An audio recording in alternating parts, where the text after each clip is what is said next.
Ready na ba tayo? Ito po si Nico Fabian. Nandito naman po sa programa natin, Nick Talk, The Real Talk with Nico. Maskin may sakit, basta may mga notisya galing sa Pilipinas po. It is my responsibility po, no? I make it my personal responsibility to share ang mga noticias what is happening dyan po sa Pilipinas sa mga kababayan, kapatid at kaibigan ko po dito sa Malaysia. Dito sa Malaysia, be it sa West Malaysia or dito po sa East Malaysia, sa Sabah, particularly dito po sa Kota Kinabalu. Once again, I would like to invite each and every one of us, not only ang mga Filipinos sa Malaysia, but also our Malaysian friends and others, nationalities who are supporting itong programa natin, Nick Talk, The Real Talk with Nico. And of course, greetings also goes to our overseas Filipino workers. Magandang araw sa ating lahat, magandang araw sa inyong lahat po. Kung nasan man kayo, I hope everything is running smoothly, especially now that we are starting a brand new week. Today is Monday, June 29. And not only our overseas Filipino workers at mga iba-iba pang mga Filipino sa iba-ibang parte ng mundo, I would like also to greet magandang araw sa ating lahat po, ang mga kababayan, kaibigan at kapatid natin dyan mismo sa bayan natin, which we say the Philippines. We love the Philippines. Alright, so I prepared may mga issues tayo ngayon regarding sa politika dyan po sa Pilipinas. But before, I'm going to give you itong mga video clips that I have prepared for all of you dito sa programa natin. Let me greet first po. May mga importanteng greetings that I want to greet. Shout out muna tayo sa mga very, very close person sa buhay ko po. First thing first is I would like to greet a happy birthday to my son, si Marco Fabian, who is celebrating his birthday today po, June 29. Happy birthday to you, Marco, coming from me and your mother, si Mary, and of course, ang siblings, si my girl, si Swib, ang si Ria, si Raiden, likewise, si Nikki. Excuse me po, medyo still we are not feeling well. Okay, yes, si Nikki po just arrived in Malaysia yesterday evening, no? And she's now on a 1 month holiday from her routine work po dyan po sa abroad. She's working as a nurse dyan po sa international cruise, and of course she worked for 4 months sa labas, and she will enjoy 2 months holiday dito po sa Malaysia po. So welcome again to Nikki Fabian, who will or started already her break from work starting yesterday po, of which he arrived in Kuala Lumpur International Airport. Kahapon po, I think it was shortly or around 5:30 or 6 o'clock p.m. Yesterday. And of course, greetings coming from Shane, ang kapatid din ni Marco. She would like to extend ang birthday greetings sa kapatid niya po, si Marco. Happy birthday. And the other thing I would like to greet also a death anniversary to my good friend, schoolmate, and childhood friend po, no? The late Sammy Santos, who's a journalist, very known journalist, well-respected journalist sa Pilipinas. And today, June 29, is his second year death anniversary. Sam, I would like to say, I miss you. And rest kayo po, Sam, dyan po sa together with our Creator. And of course, those who are celebrating their birthday today, no? Lahat kayo po who are celebrating your birthday today, I would like to say happy birthday to all of you. And those who are celebrating other celebrations today po, no? Be it a wedding anniversary, death anniversary, or whatever celebration that you are celebrating today, I wish that this celebration that you are celebrating will be a fruitful, memorable, and problem-free celebration. Alright. So, tuloy tayo. Ang ano natin, ang programa natin, Nick Talk, the Real Talk with Nico. And I hope, maski paano, I will be able to entertain you and give you the necessary or the news that you deserve. Today po, especially today, we're starting the week, Monday po. And it's just a matter of one more day.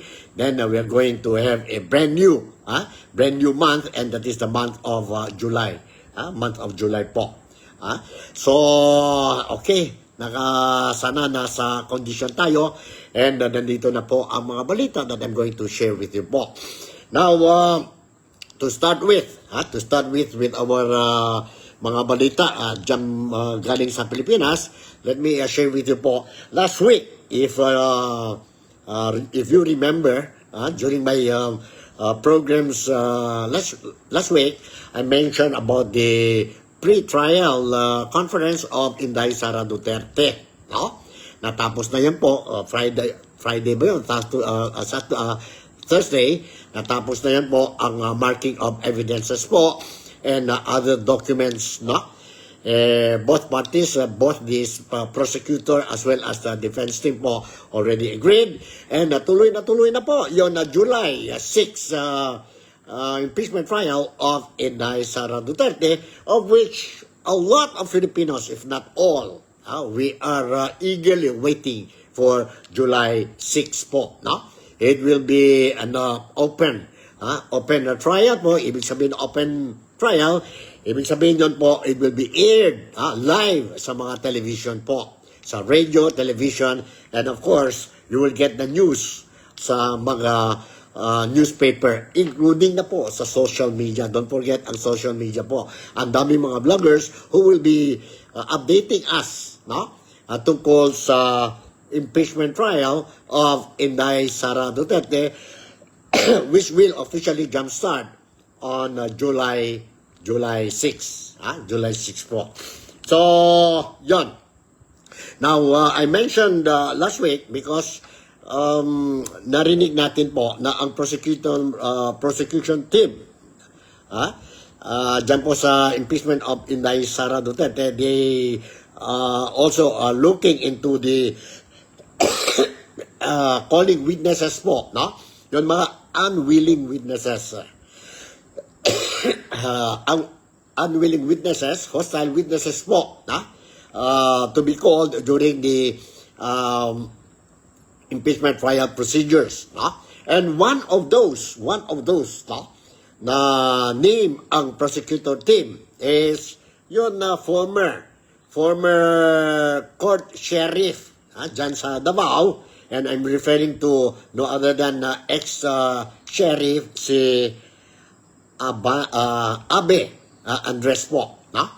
And who is this court sheriff po? Ex-court sheriff Abe Andres.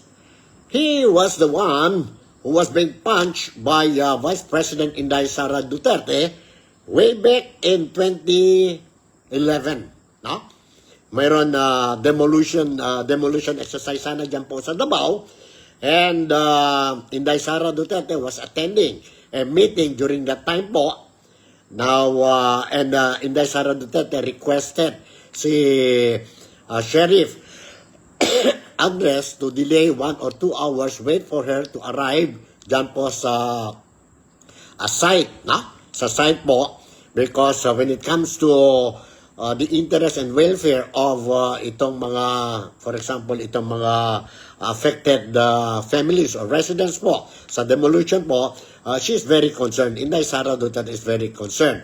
And she believed that whatever she will say, for the sake of executing ang demolition exercise without any problem, so naghingi siya kay Sheriff Andres to wait for her after the meeting, and she will go to the site and help ang sheriff to make sure that the enforcement of the demolition exercise will be properly and orderly. No? But unfortunately, si sheriff did not comply or succumb or waited for Inday Sara Duterte to arrive. And pagdating si Inday Sara Duterte po, medyo nagalit si Inday Sara Duterte, and she punched itong sheriff, si Andres. And nagiging big issue yan po during that time po, 2011. No? But no cases were filed. And in fact, si Inday Sara Duterte was saying, if the court, if should there be any case filed against her regarding her action, she's more than willing, even to the extent of being disbarred as a lawyer. But it did not happen po. It did not happen. That was 15 years ago po. That was 15 years ago. And now, si representative dyan po sa Maynila, si Congressman Joel Chua was saying that gusto nila po na itong si Andres, ex-court sheriff, will be brought as will stand as a state witness po, or as a witness during the trial of Inday Sara Duterte to show proof that si Inday Sara Duterte has a problem in bad moral character. No?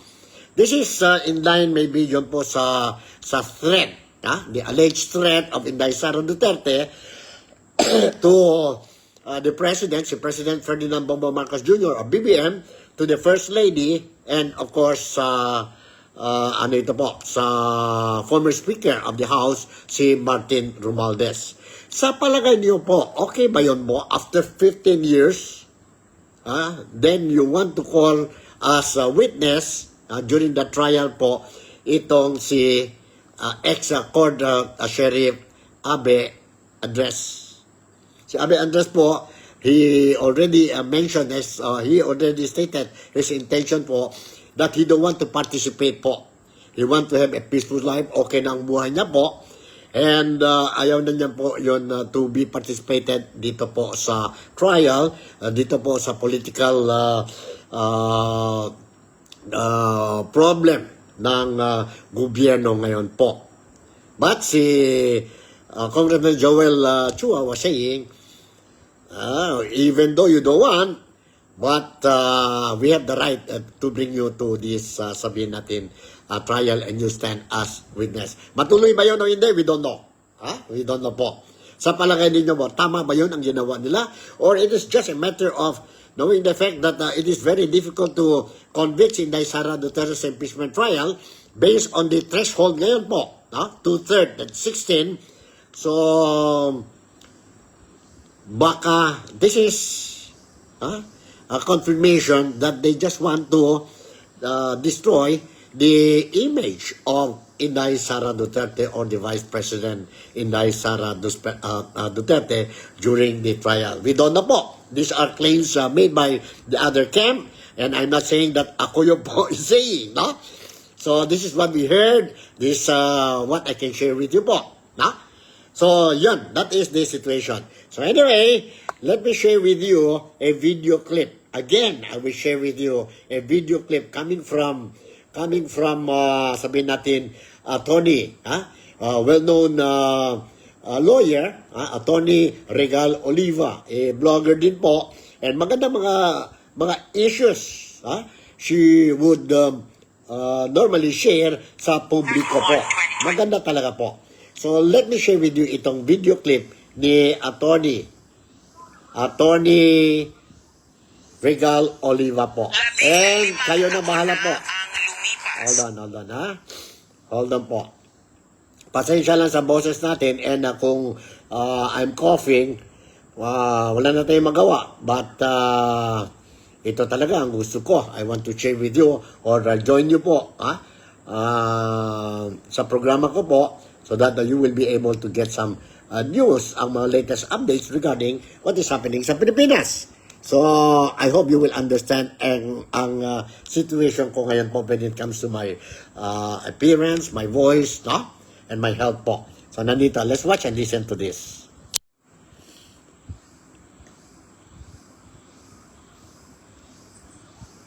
15 taon na ang lumipas, 15 years. At sa dami ng nangyari sa bansang ito pa rin ba ang pinakamabigat na ebidensyang maihaharap laban kay Vice President Sara Duterte? Balikan natin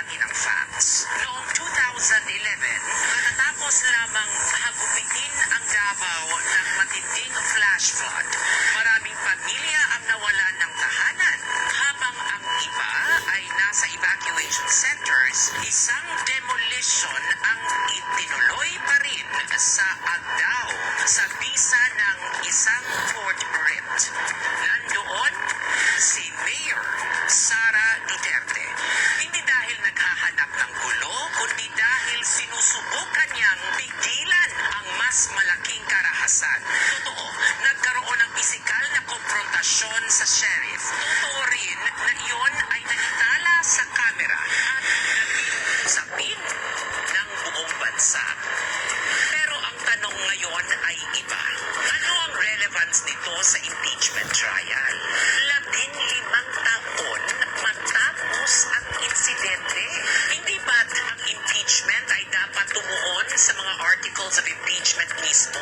Hindi ba't ang ebidensya ay kailangang may malinaw na kaugnayan sa mga alegasyong sinusubukan patunayan? Kung ang pinakamalakas ninyong witness ay isang insidenteng nangyari noong 2011, isang pangyayaring matagal nang alam ng publiko, matagal nang hinusgahan ng taong bayan sa iba't ibang halalan at paulit-ulit ng tinalakay, hindi ba't lalo lamang nitong ipinapakita ang kahinaan ng kaso nais ninyong buuin?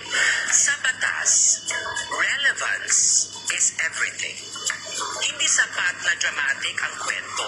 Kailangan may probative value ito sa isyong nililitis. Hindi ko sinasabing burahin ang kasaysayan. Ang sinasabi ko, huwag gawing kapalit ng matibay na ebidensya ang isang insidenteng 15 taon nang nakaukit sa public memory.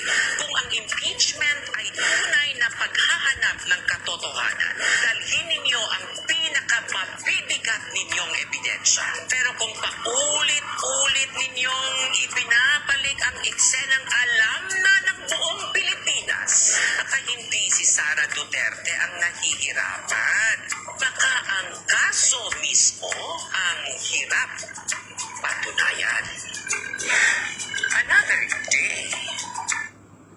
Alright, yan po, narinig natin si Attorney Regal Oliva. Sa palagay ninyo po, ha? Is it, may relevance ba yun po? Is it okay for the prosecutor team to bring the issue again 15 years ago?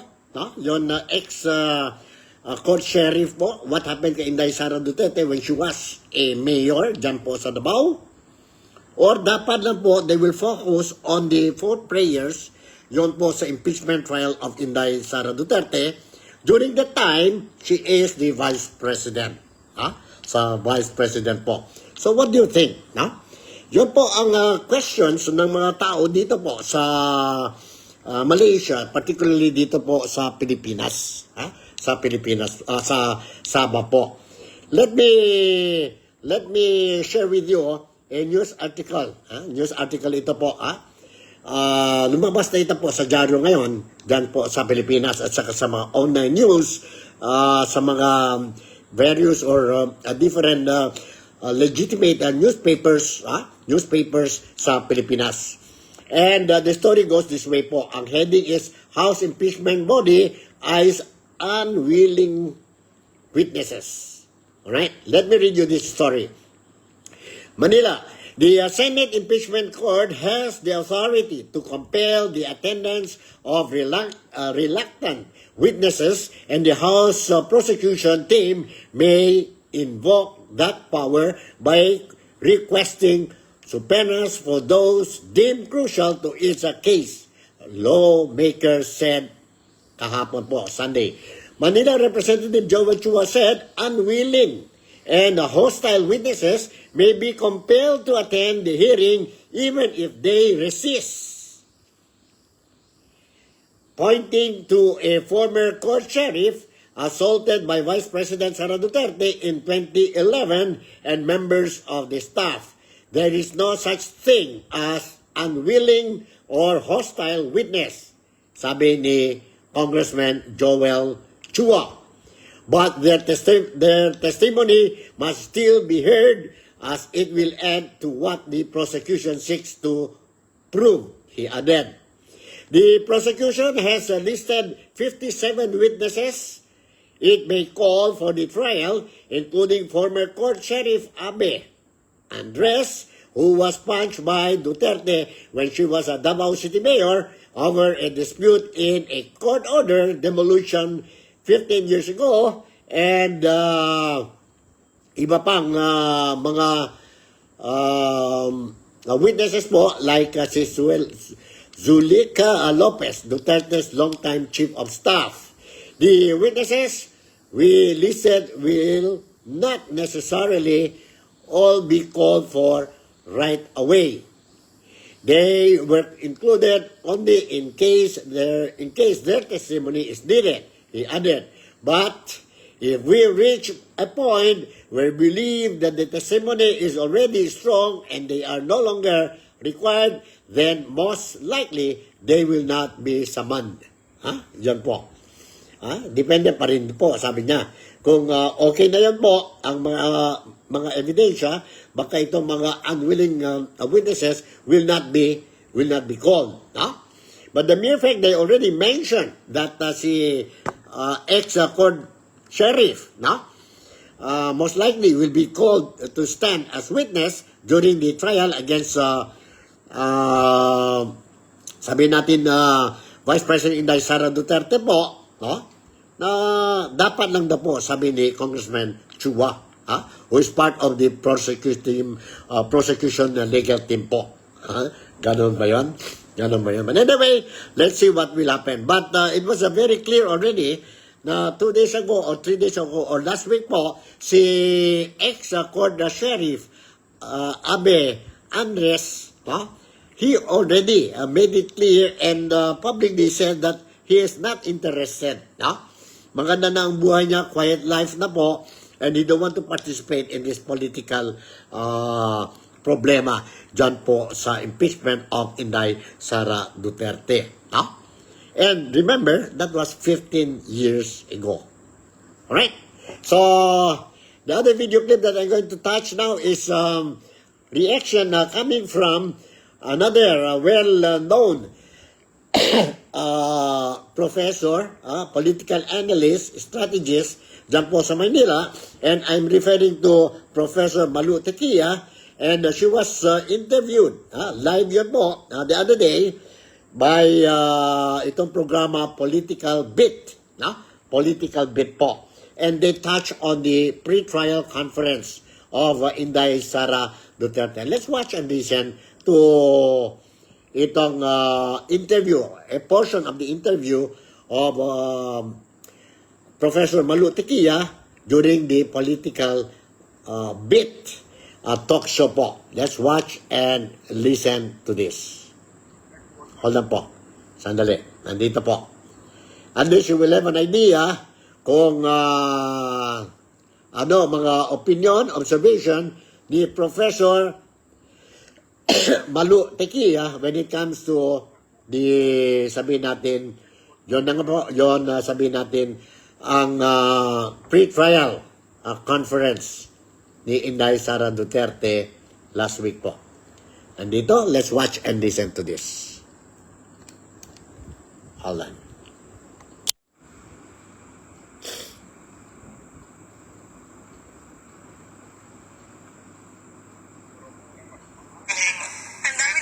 Ang dami nangyari this week. Yeah.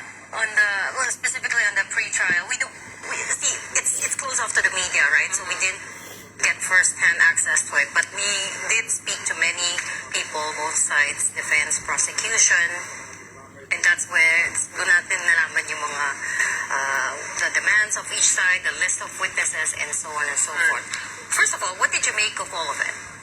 Well, it's a process. The pre-trial process needs to be done in order to shorten the actual trial. So, and the second thing is that you are able to scrutinize the documents and mark it, and that kind of surprised me that there are certain documents lacking certain pages, so they did not agree to jointly mark it. So you will see from the outset that there are already strategies being laid out, but they're not discussing it.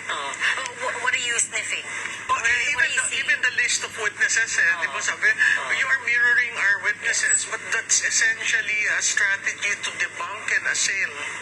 I mean, imagine if you're going to present former Senator Trillanes and Mr. Madiaga, and that they will also be the witnesses of the defense, it's essentially to assail them. So you have to stand on what you swore in terms of the affidavit, and that was used by the prosecution. So this is interesting because sparks were made on the first day. Sparks continued on the way they appreciated the documents, and then the questioning of the witnesses, the fact that there are general and vague witnesses. So those are already tactics being laid out. And to be fair, the House appears to be very prepared with their introduction, video and the pressers almost periodically, whereas the defense chose to remain quiet, logically, because they should They not are on be the able, defense, yes, they should on not the be able to defense. say the plans. Yeah, and we do know that they have boxes and boxes and boxes of documents on this, the House. As I was saying, we spoke to Attorney Lorna Kapunan this afternoon. She's, of course, one of the private prosecutors on the defense side.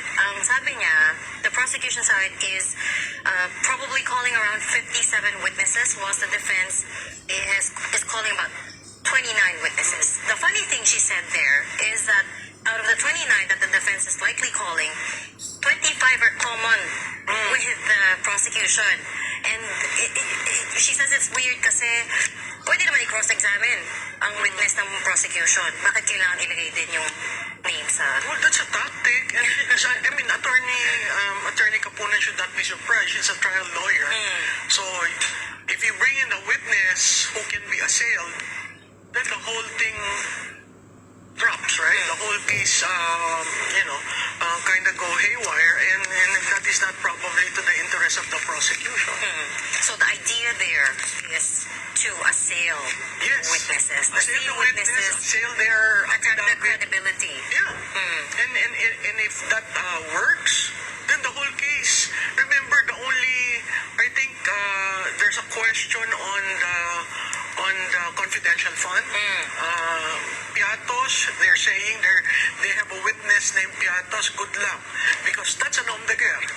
And when you use that, you'll probably cross the line on confidential fund and aliases. They have that Sal-in from Vice Mayor. They debated that from Vice Mayor to Vice President. Vice Mayor and Mayor are not impeachable offices. So technically, you're just talking of 3 years, not 19 or 20 years. That's point 2. Point 3 is on the conditional threat.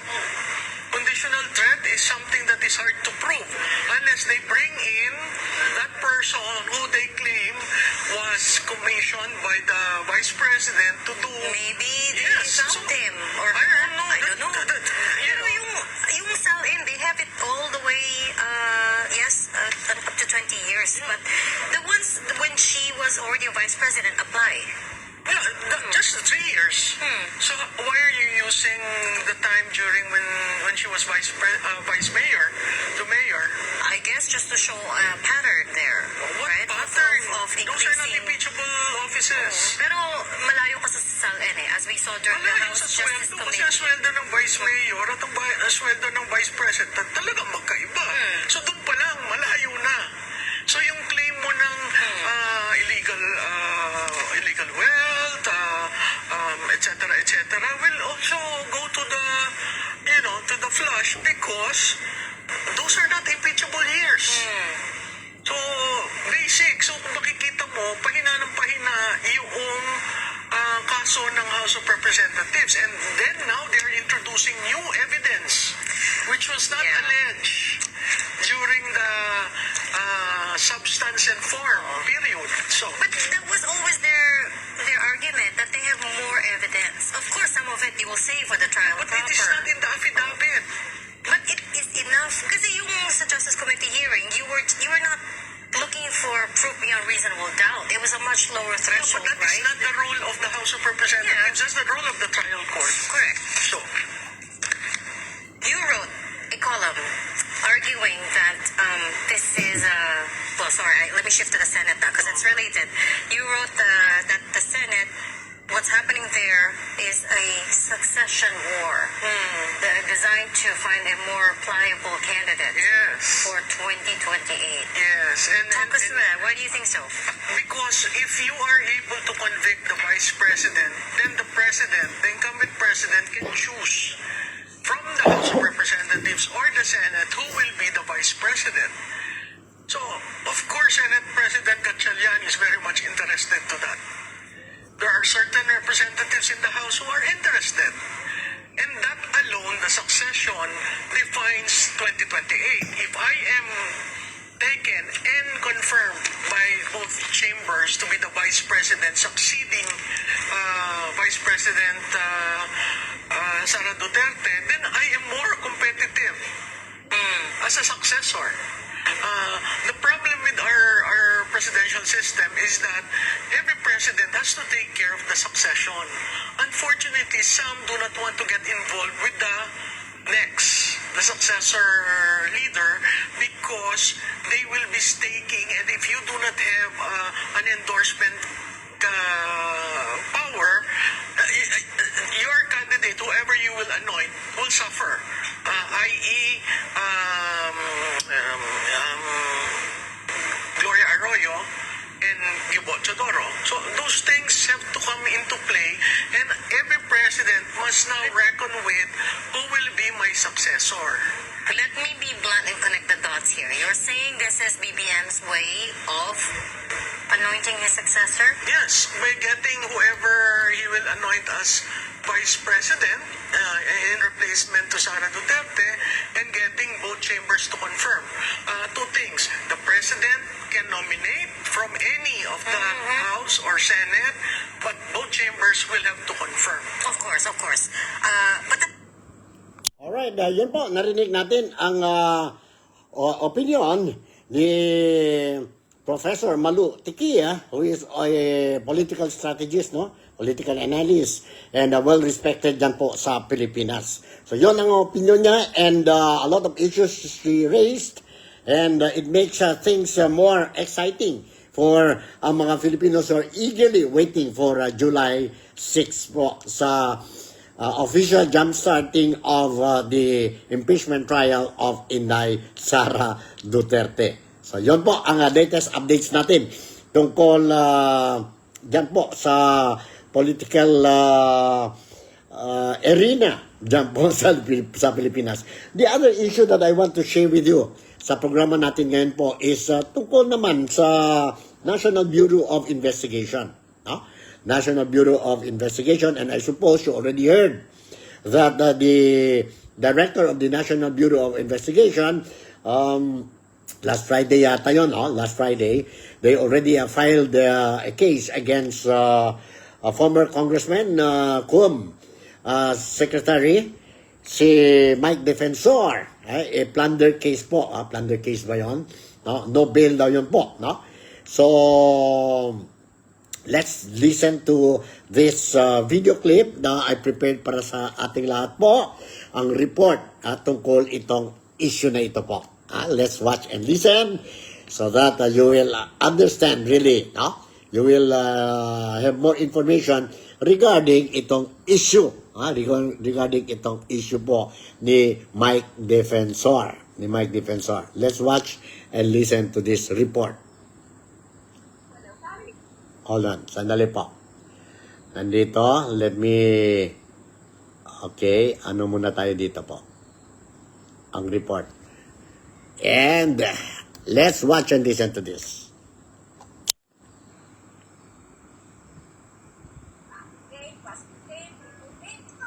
File pa lang nito just about an hour or so ago. What else do we know?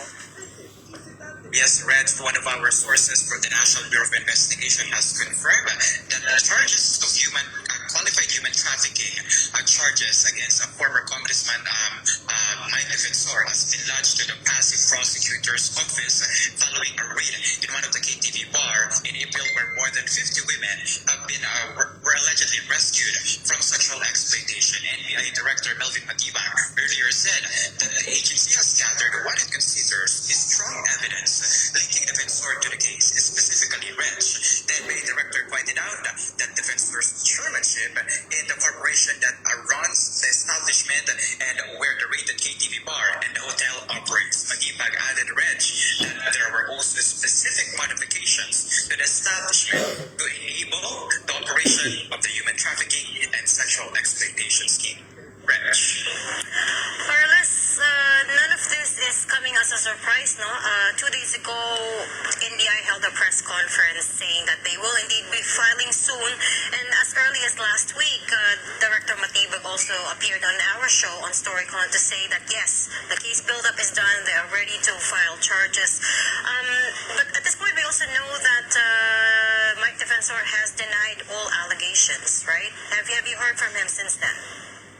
Well, actually, Reg, even before the case has been lodged to the Pasig prosecutor's office, earlier today, Defensor was seen at the DOJ where he filed a rejoinder, and the media had the opportunity to interview him there, where he has again denied all the allegations and called the charges against him as politically motivated. He said, though, that he will face all the charges against him, and aside from that, he has previously confirmed with us, Reg, the big story that they own the establishment but just a sum of the incorporators for the corporation that operates the building.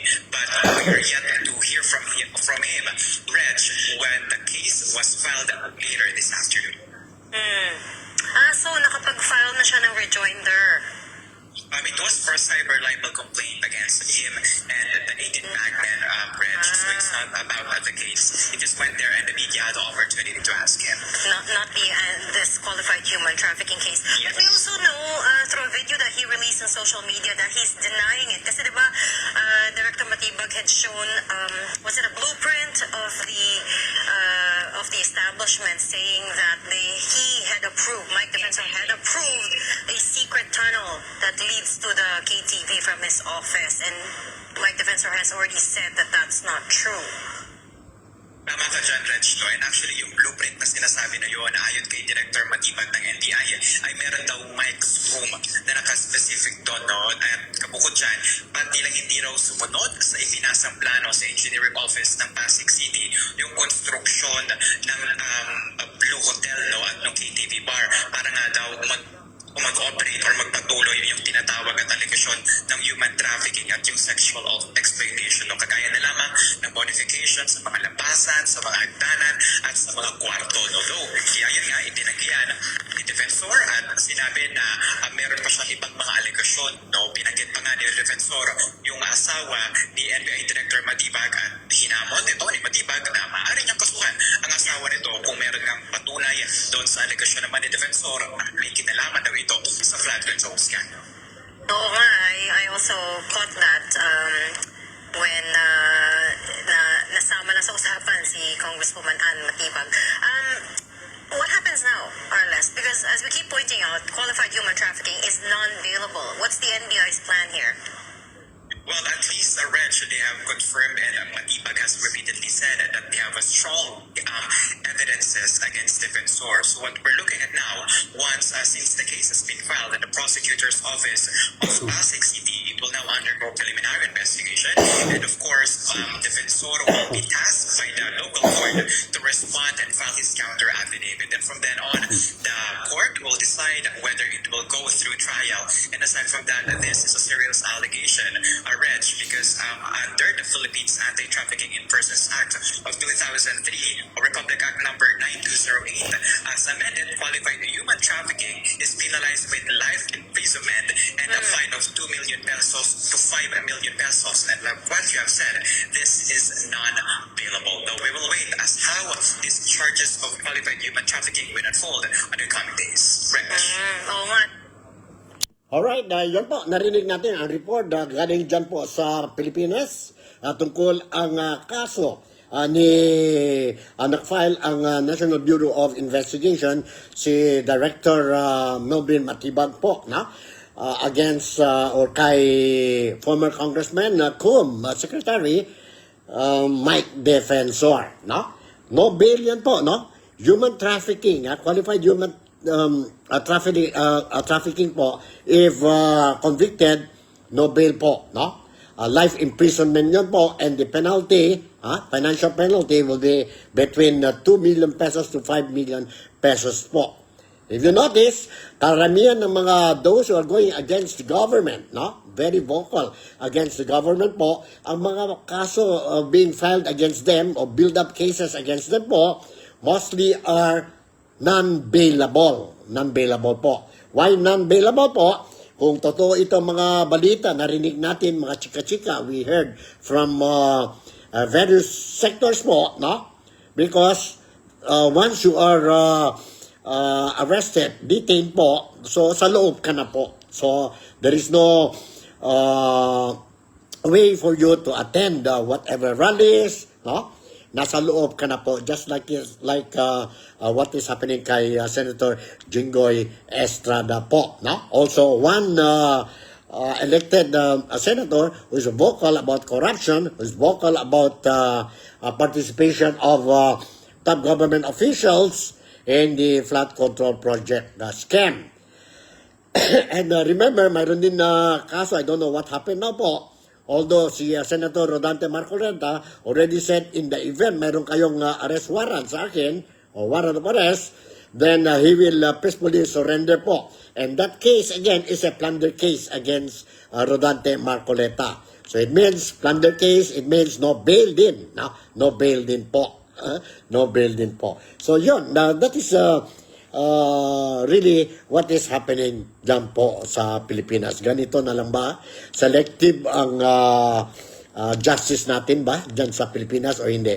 These are the people, these are the sentiments, observations, opinions, deriving from many Filipinos who are eagerly observing, monitoring ang situation dyan po sa Pilipinas. Not only mga Filipinos dyan po sa bayan natin, but also mga Filipinos sa labas ng Pilipinas po, especially mga overseas Filipino workers who in many ways, whether we like it or not, the remittances of these overseas Filipino workers po is really helping the economy of the government.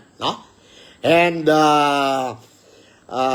we heard a lot of things coming from the overseas Filipino workers that when we talk about trust, wala na talaga po.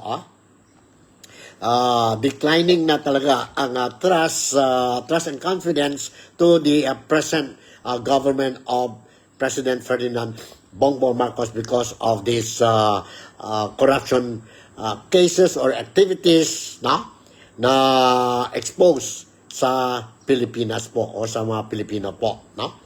Once again, I would like to remind each and every one of us, forgive me if I will sound like a repeated record po, but I just want to remind each and every one of us po, kung pwede lang po, do not forget itong flood control project scandal. We want to see, let us continue to fight and remind and ask and urge and appeal to the government concerned, ang gobyerno ni President Ferdinand Bongbong Marcos Jr. to continue ang investigation ng flood control project scam or scandal. And we want to see ang mga Pilipino po, let us continue to tell the government that we want to see those involved. Names were mentioned in the investigations earlier. Earlier. Hindi naman siguro lahat po. But names mentioned were some names coming from the senators. Elected senators natin po. Congressmen, many of them. Top government officials including Cabinet Secretaries of President Ferdinand Bongbong Marcos, Secretaries, Undersecretaries, Assistant Secretaries, top government officials, department and government agencies po, including the private sector. especially ang mga contractors involved dyan po sa flood control projects. Remember, the amount involved in this flood control scam is not a small amount. It is something like 1.3 trillion pesos. Mas malaki pa ito po sa PDAF. During sa PDAF scandal po, what happened po? Remember, PDAF, remember yung fertilizers scam? Ilan congressmen involved dyan po or mentioned, their names were mentioned, their names were published sa newspapers. Made it public po ang mga pangalan nila po, who participated, who sabihin natin enjoyed some benefits of this corruption activities po. What happened to them? Wala nangyari po, Now, are we going to repeat again itong flood control projects po? Ganon na lang ba ang Pilipinas? Ganon na lang ba tayo po? So please do not forget. Let's continue every day, fight for our rights, remind the government that we don't need empty promises from the government. They did that a lot of times sa atin po. Wala na daw Christmas. Wala na daw Christmas and New Year. Ang mga individuals named sa investigation po, last year, but natapos na po, lumampas na po ang Christmas, lumampas na po ang New Year, lumampas na po ang Chinese New Year. We celebrated ang Hari Raya. But sino-sino po nasa kulong ngayon? Bong Revilla, former senator, Jinggoy Estrada. Sana yan po. Last month, they were saying, on the final stage na po, it's just a matter of 1 or 2 weeks wherein we are going to file malversation and plunder cases against Joel Villanueva, Senator Joel Villanueva, Senator Chis Escudero. Now that they already jumped to the other side, sa grupo ni Senate President Sherwin Gatchalian, what happened? We want to know, ano na nangyari sa earlier statement made by the ombudsman, ang kaso nila po. John, we want to know po. So let us continue to remind ang gobyerno natin about ito flood control project while we are going sa impeachment trial of Inday Sara Duterte. And we are not only talking about corruption, we are not only talking about flood control projects po. Ang daming klaseng corruption po, The corruption in the Philippines, I'm sorry to say this po, but this is how we feel, mga Filipinos sa Sabah. This is how we feel, mga Filipinos, overseas Filipino workers po. This is a syndicated corruption activities po carried out by top government officials po. Whether we like it or not po. Hindi pwede sabihin si Saldico lang po at saka si Martin Romualdez lang po ang mastermind. Imposible naman po kung magsabi naman si Senator Ping Lacson na walang mastermind sa flood control project. That is very impossible. That is, you're insulting ang mga Filipinos po. Alam namin, alam ang mga Filipinos po, sino-sino ang involved dyan po. And we are just waiting for you. Kayo po, nasa gobyerno, to finally open up and reveal sino-sino talaga involved sa corruption activities sa Pilipinas po. So, yun lang po ang latest updates natin. And before I'm going to conclude itong programa natin for Monday, let me share you another video clip of Attorney Regal Oliva po regarding itong, kasi I was browsing ang mga messages ko po last night and they were telling me po. So, Sir Nick, do you have anything about video clips, about news regarding the survey result? Yon from negative 3 survey report trust rating ni President Ferdinand Bongbong Marcos, it went down or higher now to negative 13 or negative 15 ba yun po? So, nandito, let me share with you ang statement made by Attorney Regal Oliva regarding itong sabihin natin, survey. Ha? Survey po, survey. Alright, nandito po. Let's watch and listen to this. Hold on po. And, sandali. Alright.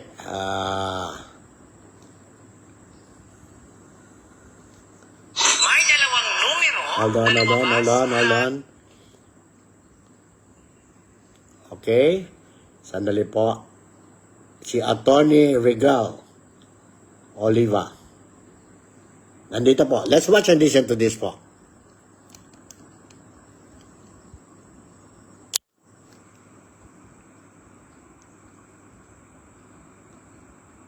Replay ito replay. May dalawang numero na lumabas mula sa parehong social weather station survey.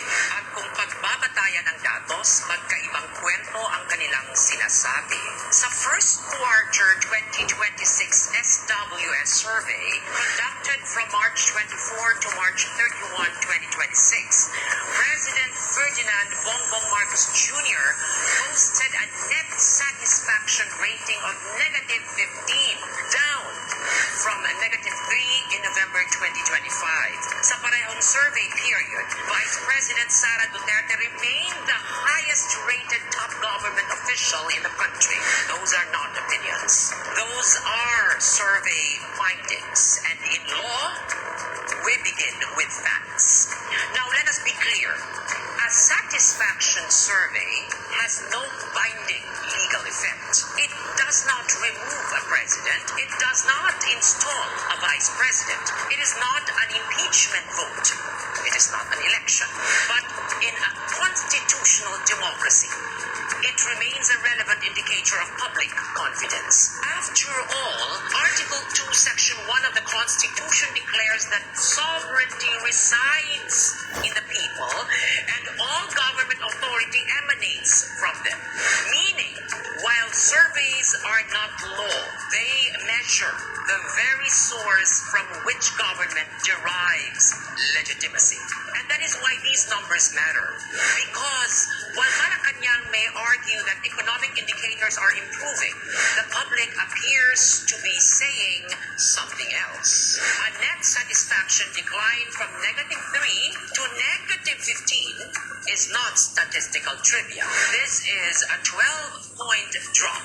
In fact, according to SWS, it is the lowest net satisfaction rating personally recorded by President Marcos since assuming office. Meanwhile, the Vice President continues to enjoy the highest satisfaction ratings among top national officials despite relentless political attacks, impeachment controversies, and institutional pressures over the past year.